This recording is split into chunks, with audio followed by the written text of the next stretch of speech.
रहेंगे तब तक तो हम सभी इस सत्य से अलग रहेंगे ही।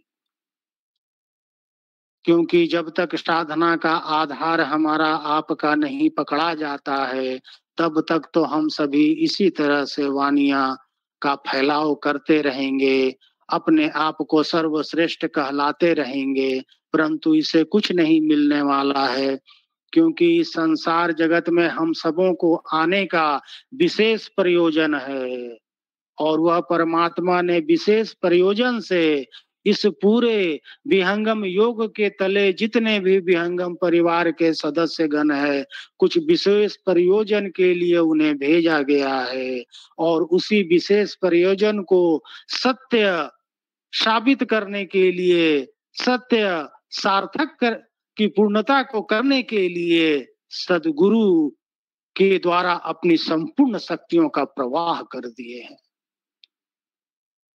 जिन शक्तियों का अनुभव हमें आपको सदगुरु के शरणागति होकर उनके आज्ञा आदेश में, आज्ञा निर्देश में जब हम सभी साधन काल में बैठते हैं, क्योंकि साधना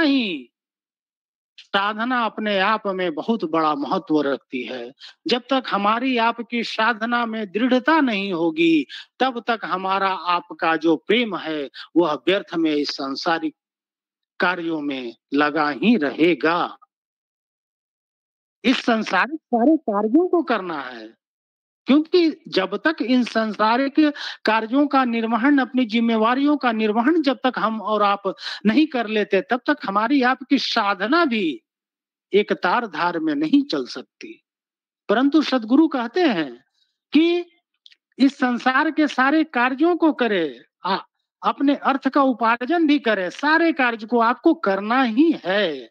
अपने से बड़ों का सम्मान करना है, अपने माता पिता का सम्मान करना है, और जो जिम्मेवारियां आपको मिली है उन जिम्मेवारियों को बड़ा सहज और सरल रूप में इसे पार करना है, इसको निकालना है, परंतु इसमें डूब नहीं जाना है।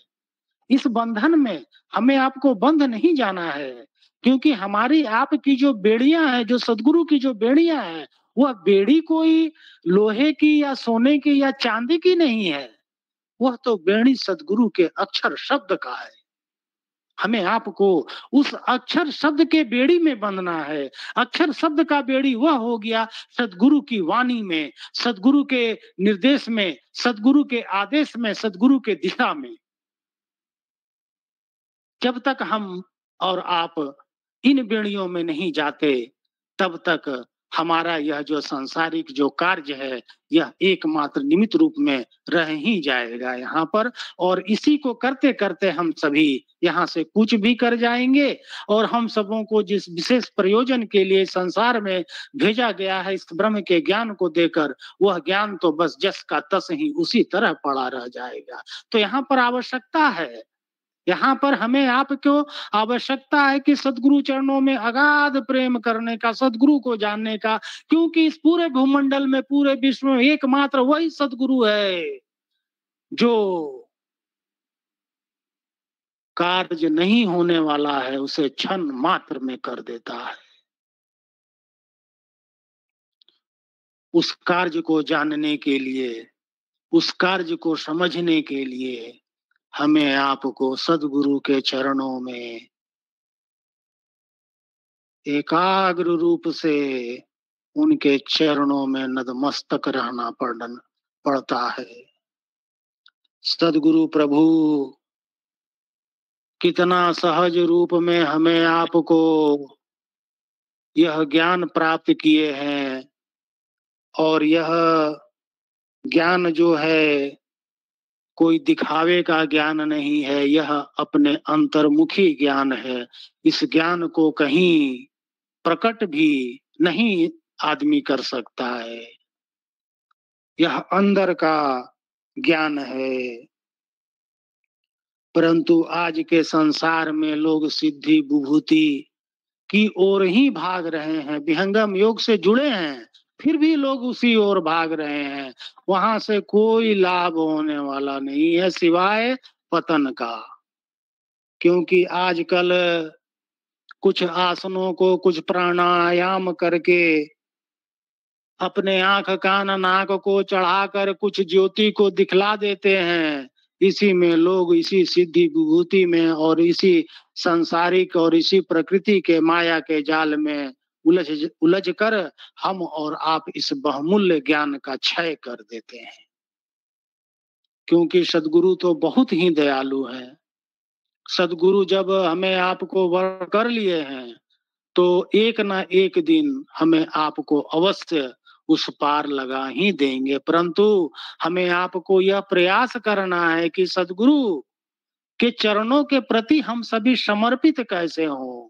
हम सबों का सोना उठना बैठना जागना जन्म मृत्यु सबका एकमात्र कारण जब हम सदगुरु को मानेंगे, सदगुरु को जब समझने लगेंगे, तब यह जो ब्रह्म विद्या विहंगम योग का ज्ञान है, जो सहज योग की साधना है, यह अत्यंत सरल हो जाती है। और साधन काल में हम और आप बड़ा ही सहजता से इसको अनुभव में हम सभी लाने लगते हैं। क्योंकि यह जो ज्ञान है, यह प्रकृति का ज्ञान नहीं है, प्रकृति से उपरम का ज्ञान है। यह ज्ञान वाणी का भी विषय नहीं है।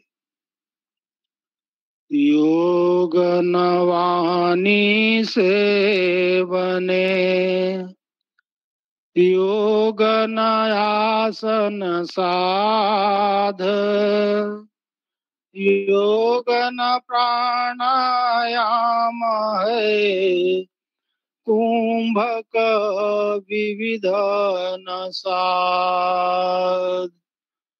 परम पुरुष आत्मा संधि निरंतर योग, जड़ माया व्यापे नहीं, कभी ना हो वियोग। यह जो योग है, आत्मा से उस परमात्मा की संधि का है।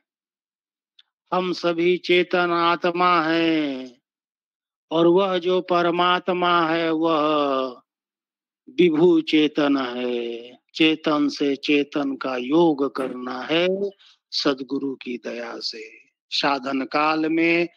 क्योंकि यह जो विहंगम जो है, विहंगम का अर्थ क्या है? विहंगम का अर्थ वह एक पक्षी से लिया गया है जो आकाश में गमन करता है स्वतंत्र एक तार निर्धार रूप में।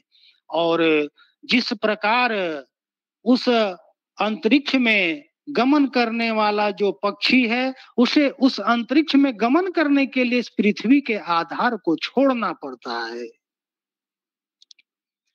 इसीलिए हमें आपको उस विभु सत्ता को प्राप्त करने के लिए, उसी तरह से विहंगम योग में चेतन परमात्मा को प्राप्त करने के लिए, इस सदगुरु के द्वारा बतलाई गई चेतन साधना को करने के लिए हमें आपको तो प्रकृति का आधार छोड़ना ही पड़ेगा। प्रकृति तथा प्राकृतिक कारणों से का जो आधार है, इसका नितांत हमें आपको त्याग करना पड़ेगा। त्याग करने का मतलब यह नहीं हुआ कि हम सभी अपने घर परिवार से विमुख हो गए। अपने घर परिवार में ही हैं, घर परिवार में रह करके ही साधना कर रहे हैं। घर परिवार की जो सारे जो कार्य हैं, सारा जो कर्तव्य है, उसका निर्वहन जो है वह बाहरी रूप है। और हमारी आपकी जो साधना है, हमारा आपका जो विहंगम योग का जो ज्ञान है, हमारा आपका जो उस ईश्वरीय तत्व की जो सत्य जो धारा है, जो हमारे आपके अंदर जो प्रवाहित हो रही है, वह तो आंतरिक है। उसी आंतरिक धारा को तो हमें आपको बढ़ाना है। तो यहाँ पर घर परिवार में भी हम सभी आराम से रह रहे हैं, अपने कर्तव्य का भी पालन कर अपने कर्म फल जो है उसे शुभ रूप में परिवर्तित कर रहे हैं। और उस शुभ रूप में परिवर्तित करते हुए जब हम और आप सदगुरु के आदेश में जब उनकी बताए हुए मार्ग पर जब चलते हैं, तो वहां पर हमारा यह जो प्रकृति का जो मार्ग है, यह जो प्रकृति का जो कर्तव्य है, इन कर्तव्यों से तो हम और आप परे हो जाते हैं। वहीं से तो विहंगम योग की साधना का प्रारंभ होता है। क्योंकि प्रकृति से ही असंग होकर आत्मा के स्वज्ञान से जो साधन होता है, वही तो विहंगम योग है। क्योंकि हमारी आपकी आत्मा की जो चेतना की जो शक्ति है, वह तो सुरति कहलाती है। और आत्मा का संजोग जब इस सांसारिक मन से होता है, मन का जब इंद्रियों के साथ होता है और इंद्रियों का साथ होता है, तब हमें प्राकृतिक विषयों का सारा ज्ञान, सारा अनुभव और इस प्रकृति के माया के रूप में हमारे आपके अंदर प्रविष्ट कर जाती है। क्योंकि आत्मा का प्रकृति की ओर से